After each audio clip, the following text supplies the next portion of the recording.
அளவுக்கு இருக்கு அதை கால்குலேட் பண்ணி அடுத்த சண்டை போட விடலாமா அப்படின்ற மாதிரி பிளான் பண்ணி வச்சிருப்பாங்க. கேட்ட மாதிரி ரைடருமே அவனோட நோபல் ஃபேனை யூஸ் பண்ணிருப்பான். உங்களுக்குமே ரைடரோட நோபல் ஃபேனை பத்தின டீடைல்ஸ் கிடைச்சிருக்கும். இதை பத்தி டோக்கியோமி கீரை கிட்ட சொல்லிட்டு மாஸ்டர் அவனை கொடுத்த வேலையை பெர்ஃபெக்ட்டா முடிச்சிட்டேன்னு சொல்லுவாரா. எதுக்கு இப்ப இப்படி சொல்லணும்னு பாத்தீங்கன்னா கீரை வந்து அவனோட மாஸ்டர் அப்படிங்கிற தகுதி வந்து இழந்துட்டான். ஏன்னா அவனோட செர்வெண்ட் எல்லாருமே ரைடரோட நோபல் ஃபேனை மாட்டி டெத்தா இருப்பாங்கல்ல. சோ அதனால கீரையோட ஒர்க்கு தேங்க் பண்ணுவாராம். அப்படி அந்த சீன் அங்க கட் பண்ணி நேற்று நடந்த இன்சிடென்ட் இருக்குல்ல அதை வந்து கிரிட்சி கிட்ட ரிப்போர்ட் பண்ணிட்டு இருக்கும்போது நம்மளோட அடுத்த ஸ்டுடியோவை எங்க வைக்கணும்னு சொல்லிட்டு ரெடி பண்ணிட்டேன்னு கேட்பாரா. அவளுமே நாளைக்கு நான் மேடம் அந்த இடத்துக்கு கூட்டு போயிடுறேன் அப்படின்னு சொல்ல காலை கட் பண்ணிட்டு மத்த மாஸ்டரோட நிலமெல்லாம் என்ன அப்படிங்கறத பாத்துட்டு இருக்காரு. அப்ப லான்சரோட நியூ மாஸ்டர் யாரு, கேஸ்டர் எங்க போனோம் அப்படின்னு யோசிச்சுட்டு இருக்கும்போது கொட்டோமி கீரை பத்தின இன்ஃபர்மேஷன் மட்டும் அவருக்கு எதுவுமே கிளியர் ஆகல. மாயா வந்து இந்த தடவை எல்லா அசேஷனும் கண்டிப்பா வேனிஷ் ஆயிட்டாங்க அப்படின்னு சொன்னாலுமே கூட எனக்கு ஒரு டவுட் இருக்குது. இவன் டோக்கியோமி கூட தான் ஃபர்ஸ்ட்ல இருந்து ஒர்க் பண்ணணும்னு நினைச்சிருந்தானா, இதுக்காக என்ன தேடி வரணும் அண்ட் நான் தான் சேபரோட மாஸ்டர் அப்படிங்கறது எப்படி கண்டுபிடிச்சா, உண்மையாவே அவனோட நோக்கம் தான் என்னன்னு பல கேள்வி இவனோட மனசுல வந்துட்டு இருக்கும்போது டிசைன்ல கீரை வந்து அவனோட ஒர்க் எல்லாமே முடிச்சு அப்படின்னு பிளசண்டா அவனோட ரூம் வருவானா. அந்த இடத்துல கொஞ்சம் ஆர்ச்சர் நல்ல மூட்ல இருக்கிறத பாத்துட்டு என் ஆர்ச்சர் எனக்கு கொஞ்சம் நல்ல மூட்ல இருக்கிற மாதிரி இருக்கு அப்படின்னு சொல்லி கேட்பானா. எனக்கு வந்து இந்த கிரைட் ஒர்த்தா இருக்குன்னு தோணலன்னு சொன்னாலும் இந்த வாரம் நான் நிறைய இன்ட்ரெஸ்டிங்கான பீப்புளை பார்க்க ஆரம்பிச்சிட்டேன். அவங்களை பாக்குறதே எனக்கு என்டர்டைன்மெண்டா இருக்குது. வார அதுல நான் மொத்தம் 2 டைப் ஆஃப் பீப்புள் வந்து கண்டுபிடிச்சிருக்கேன். ஒரு கேட்டகரி வந்து அந்த போட்டிக்கு செட் ஆக மாட்டாங்க. இன்னொரு கேட்டகரியில இருக்கக்கூடிய பீப்புள் வந்து பேஷனோட ஆம்பிஷனோட இருக்கக்கூடியவங்க. அதான் கீழே நீ சொல்றதை வச்சு பார்த்தா 2 பேரும் ஒரே விஷயத்துல முட்டாளா இருக்காங்க அப்படிதானே. சரி அவங்க வந்து ஒரு ரேரான ஸ்டூபிடிட்டியால நிறைஞ்சிருக்காங்க. அதை விட நீங்க உன்னை பார்க்க ஒரு நல்ல மூட்ல இருக்கிற மாதிரி இருக்க கீரை அப்படின்னு சொல்லி கேட்கும்போது அந்த ஒர்க் வந்து எனக்கு பிடிக்காம தான் நான் பண்ணிட்டு இருந்தேன். ஒர்க் வந்து முடியுதுன்னு சொல்லும்போது நான் ரிலீவ் ஆகிறது சாதாரண தானே அப்படின்னு சொல்லலாம். சரி அந்த கமெண்ட் சீலுக்கு என்னாச்சு அப்படிங்கிற கேள்வி கேட்கும்போது கமெண்ட் சீல் அது திருப்பி கிரெயில் கிட்டே போயிருக்கும். கிரிட்டிக்கலா பார்த்தோன்னா ஒரு மாஸ்டர் வந்து அவரோட செர்வெண்ட்டை லாஸ்ட் பண்ணிட்டாரு அப்படின்னா அவங்களோட கமெண்ட் சீல் வந்து கிரெயில் கிட்டே போயிடும். இதுவே செர்வெண்ட் இருக்காங்களா அவங்க மாஸ்டர் லாஸ்ட் பண்ணிட்டாங்கன்னா செர்வெண்ட்டுக்கு முன்னாடி மாஸ்டர் டெத் ஆயிட்டாங்கன்னா உங்களோட கமெண்ட் சீல் இருக்குல்ல அது வந்து வேற ஒருத்தருக்கு டிஸ்ட்ரிபியூட் ஆயிருமா. ரிமைனிங் இருக்கக்கூடிய ஸ்பெல் எல்லாமே ஜட்ஜ் இருக்கார்ல கீரையோட அப்பா இருக்கு தெரியுமா. அப்படி சொல்றதெல்லாம் வச்சு பார்த்தா நியூ மாஸ்டர் அப்பேர் ஆகிறதுக்கு வாய்ப்பு இருக்கு அப்படின்னு சொல்லிட்டு ஆர்ச்சர் கேட்பானா. கிரெயில் வந்து இதுக்கு முன்னாடி இருந்த மாஸ்டர் மாதிரியான ஒரு மாஸ்டரை தேடுறதுக்கு ட்ரை பண்ணிட்டு இருக்கோம். இப்படி சொல்லிட்டு இருக்கும் போதே கீரை வந்து ஏதோ ஒரு காரணத்துக்காக பேசுறத பாதிரி நிப்பாட்டிடுவானா. சரி என்னாச்சு கண்டினியூ பண்ணிக்கிறேன் அப்படின்னு சொல்ல இப்ப கீரைக்கு வந்து இந்த போட்டியில எந்த ஒரு சம்மந்தமும் இல்ல. அப்படி இருக்கும்போது கீரை எதுக்காக இந்த சர்ச்சில் என்ன வச்சிருக்கணும் பாத்தீங்கன்னா ஏன்னா ஒரு மாஸ்டர் செலக்ட் ஆக வேண்டியது இருக்கு. அந்த மாஸ்டர் வந்து மேபி கீரையே செலக்ட் ஆகிறதுக்கான வாய்ப்பு இருக்குல்ல. எனக்கு கிரெயில் வந்து ஒரு சிமிலரான ஆளதான தேடிட்டு இருக்கோம். கீரை யூஸ் பண்ணாத கமெண்ட்ஸ் எல்லோட கீரைக்கு வந்து மறுபடியும் அசசின் கிடைக்கிறாங்க. இதெல்லாம் சொல்லிட்டு இந்த ரீசனுக்காக தான் மாஸ்டரை கொலை பண்ண ட்ரை பண்ணுவாங்க. இது மூலமா மொத்தமாவே ஒரு முட்டுக்கிட்ட போட்டுறாங்க ஒரு பிளாக். அதனாலதான் மாஸ்டர்ஸ் எல்லாமே ஜாக்கிரதையா இருக்கணும் அப்படின்னு சொல்லிட்டு போனா. அப்ப நீ சொல்றதை வச்சு பார்த்தா மறுபடியும் நீயே மாஸ்டர் செலக்ட் ஆகிறதுக்கு வாய்ப்பு இருக்கு அப்படிதான் கீரை அப்படின்னு சொல்லுவானா. அதுக்கு வாய்ப்பே கிடையாது. கிரெயில் வந்து நான் டோக்கியோமிக்கு ஒரு சப்போர்ட் ரோல இருக்கிறதுக்காக தான் என்ன செலக்ட் பண்ணிருக்கோம். அந்த ரோலையை நான் இப்ப ஃபுல்ஃபில் பண்ணிட்டேன். அதனால அதுக்கு வாய்ப்பே இல்லை அப்படின்னு சொல்லுவானா. ஆர்ச்சருக்கு வந்து அவன் கீரை கிட்ட அவனு கேட்டுப்பாங்க. அது வந்து ஞாபகம் வருது எல்லா மாஸ்டர் பத்தின இன்ஃபர்மேஷன் கேதர் பண்ண சொல்லியிருந்தல. அதை பத்தின இன்ஃபர்மேஷன் அசசின் மூலமா கேதர் பண்ணிட்டேன்னு கேட்கும்போது இந்த ரிப்போர்ட் வந்து லாஸ்ட் நைட் அசசின் வந்து ரிப்போர்ட் பண்ணிட்டான். அவன் அப்பவே உங்ககிட்ட சொல்லிருக்கணும்னு சொல்லிட்டு இருக்கேன். இல்ல அப்படிலாம் இல்ல. அந்த ஷேடோ சொல்றதெல்லாம் கேட்கறதுக்கு எனக்கு இன்ட்ரெஸ்டே கிடையாது. உன்னோட வாயால சொன்னாதான் அதுக்கு ஒரு மீனிங்கே இருக்குது அப்படின்னு சொல்ல ஆர்ச்சரோட மைண்ட்ல ஏதோ பிளான் இருக்கிற மாதிரி தான் தெரியுது. அதே சமயத்துல இந்த சீனை கட் பண்ணி நெக்ஸ்ட் டே மார்னிங் வந்து அவங்களோட நியூ பேஸுக்கு சேபரி ஐரிஷியலை கூட்டிட்டு போயிருப்பாங்களா. இந்த தடவை அவங்களோட ஆபரேஷன் பேஸ் வந்து சிட்டிக்கு நடுவுல செட் பண்ணிருக்காங்க. அவங்களோட பேஸுக்கு வந்து இறங்கின பிறகு அந்த பில்டிங் பார்த்தா ஏதோ ஒரு பழைய பில்டிங் தான் பிடிச்சு கொடுத்துருப்பாரா. பார்த்துட்டு ஐரிஷியல் இதுவும் கொஞ்சம் நல்லா இருக்கப்பா அப்படின்னு பாத்துட்டு இருக்கேன். அப்பதான் மாயா கொடுத்த கீழே ஒரே ஒரு கீ மட்டும் பழசா இருக்குமா. அது என்னதுன்னு சேபர் கேட்கும்போது இருக்கக்கூடிய ஒரு பேஸ்மெண்டோட கீ தான். அதை நான் செக் பண்ணி பார்த்துட்டு அங்க ஒரு பிரச்சனை கிடையாது. அண்ட் இந்த பில்டிங் வந்து கொஞ்சம் பழசா தான் இருக்கும் அப்படின்னு சொல்லிட்டு இருக்கேன். சில மழை வெயில இருந்து எங்களை பாதுகாக்கிற வரைக்கும் பிரச்சனை இல்லை அப்படின்னு சொல்லி முடிச்சிருவாங்க.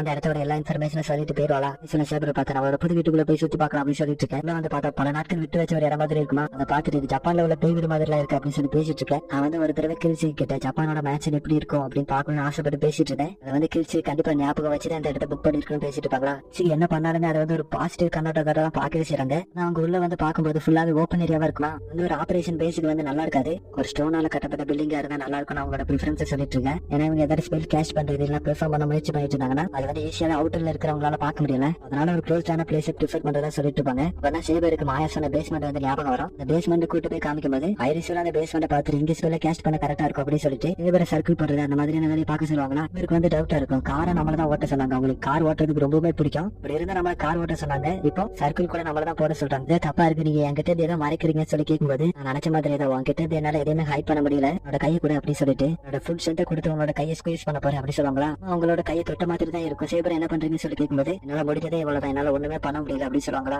ஐரிஷியல் வந்து ரொம்பவே வீக் ஆயிட்டே வராங்க. ஈவன் அவங்களுக்கு ட்ரெஸ் போடுறது கூட நீ கஷ்டமா இருக்குன்னு சொல்லுவாங்களா. சேபர் வந்து ஏதாவது ட்ரீட்மெண்ட் பண்ணாவது சரியாகுமான்னு சொல்லி கேட்க வேணா மறந்துருக்கலாம். நான் வந்து ஒரு நார்மல் ட்ரீட்மெண்ட் இல்ல அப்படிங்கிறது எனக்கு தெரியும். ஒரு டாக்டராலுமே எனக்கு ட்ரீட்மெண்ட் பண்ண முடியாதுன்னு சொல்ல நான் உருவாக்கப்பட்டதே அப்படிதான். இன்னில இருந்து நான் ஒன்னதான் ஃபுல்லா ரிலே பண்ணிருக்க வேண்டியது இருக்கும். இப்ப அந்த மாதிரி எல்லா ஒர்க்கும் நீயே டெய்லி பண்ணிருவியா அப்படின்னு சொல்லி சேபரை பார்த்து கேட்கும்போது சேபர் அந்த மாதிரி கொஸ்டின் கேட்டதுக்கு சாரி கண்டிப்பா நான் ஹெல்ப் பண்ணுவேன் அப்படின்னு சொல்ல சேபர் கிட்ட அந்த ஸ்பெல்லுக்கான இன்கிரீடியன்ஸ் எல்லாமே எடுத்துட்டு வாரி அப்படின்னு சொல்லிட்டு இதை பண்ணாவது என்னோட எனர்ஜி வந்து கொஞ்சமாக ரீஜெனரேட் ஆகும் அப்படின்னு சொல்லுவாங்களா. சோ சேபருமே அதுக்கு தேவையான பொருளெல்லாம் எடுத்துட்டு வர போயிருவா. போன பிறகுதான் ஐரிஷியலோட ஃபேஸ் வந்து கொஞ்சம் சோகமான மாதிரி தெரியும். சோ அதே சமயத்துல கீழே வந்து ஆர்ச்சர் கிட்ட அந்த மாஸ்டர்ஸோட மோட்டிவ் என்ன அப்படிங்கறது சிம்பிளா சொல்லுவானா. அந்த கரியா இருக்கலாம் அவனை பத்தி பேசும்போது மட்டும் ரொம்பவுமே டீடைலா சொல்லுவான். ரெண்டுக்காக இந்த கிரைல கலந்துக்கிட்டதா இருக்கட்டும் அண்ட் அவனுக்கு வந்து ஆவல் கூட பாஸ்ட்ல ஏதோ ரிலேஷன்ஷிப் இருந்தது. அதுல அவனோட ஃபுல் டீடைல்ஸ் எடுத்து வைப்பானா. அண்ட் நம்ம கிறிஸ்டோவை பத்தி சொல்லும்போது ஐன்ஸ்டைன் ஃபேமிலி வந்து இந்த ஹோலி கிரைல அட்டைர் பண்றதுக்காகவே வந்து ஸ்பெஷலா அனுப்பியிருக்காங்க அப்படின்னு சொல்ல எல்லாரும் நோக்கத்தையும் கேட்ட ஆர்ச்சர் வந்து யாருக்குமே என்னோட கிரைல அடையிறதுக்கான தகுதி கிடையாது. ஏன்னா அவங்களோட மோட்டிவ் அப்படிங்கிறது வந்து ரொம்பவே சிம்பிளா இருக்குது அப்படின்னு சொல்லிட்டு இருப்பானா.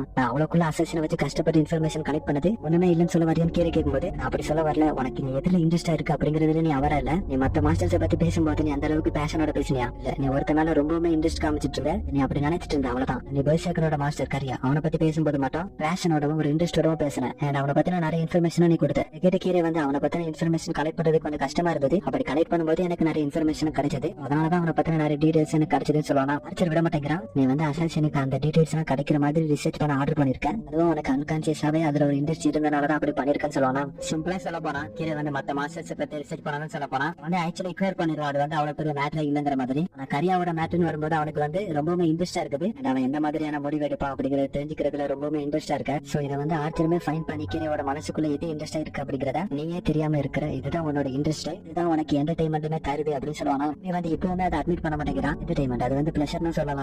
அந்த கரி அவனோட லைஃப்ல இருந்து எனக்கு என்ன பிளஷர் கிடைக்க போகுது. அவனோட லைஃப்ங்கிறது ஃபுல்லாவே சஃபரிங்கால நிறைஞ்சிருக்கு. அவனெல்லாம் பொறுத்த வரைக்கும் இப்போ உடனே சாகடிக்கிறது தான் அது கொடுக்கக்கூடிய ஒரு பெரிய கிஃப்டாவே இருக்கும்னு சொல்லிட்டு ஆர்ச்சரை பார்த்து சொல்லும் போது ஆர்ச்சரும் நீ அப்படி பாக்குற பிளஷருங்கிறது எப்படினாலும் வரலாம். சருக்குங்கிறது நிறைய ஃபார்ம் இருக்குது. இதை கேட்ட கீரை வந்து இதைத்தான் என்னால ஒத்துக்க முடியாது. நீ வேணா சஃபரிங்ல இருந்து பிளஷரை கண்டுபிடிக்கலாம். ஆனா அப்படி நினைக்கிறதா ஒருத்தரோட பாவச்செயல். அவங்களுக்கு கண்டிப்பா மன்னிப்புங்கிறதே கிடையாது அப்படி சொல்லிட்டு இருக்க. அதை கேட்ட ஆர்ச்சர் அப்ப பாவத்துல இருந்து பிளஷர் எடுக்கலாம்னு சொல்றேன். அப்படித்தானே கொஞ்சம் இன்ட்ரெஸ்டிங்கான பர்சன் தான் அப்படி சொல்லிட்டு இருப்பானா.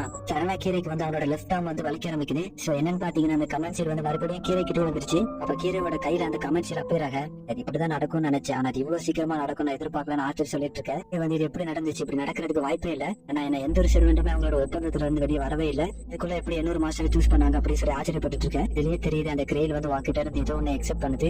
அப்ப இந்த கிரெயில போட்டி போடுறதுக்கான ஏதோ ஒரு டிசைர் வந்து இருக்குது. இந்த கிரெயிலுக்கு வந்து ஒரு ஆம்னி போட்டன்ஸான பவர் இருக்குது. அதுதான் அவனோட உள் உணர்வுல இருக்கக்கூடிய ஆசைக்கு ஒரு உருவத்தை கொடுக்கிறது.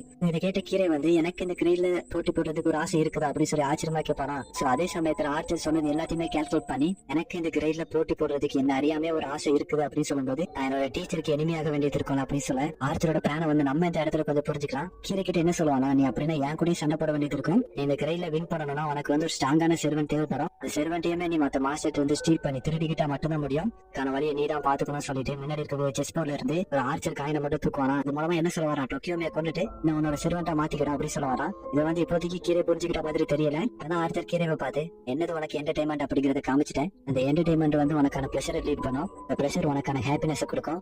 ஆனா பாத்தும் கிளியர் ஆயிடுச்சு என்ன பண்ணணும் அப்படிங்கறது உனக்கு தெரியும். இதுமே தயக்கப்படாத அப்படின்னு ஆர்ச்சர் கீரை ஒரு மாதிரி பாப்பானா.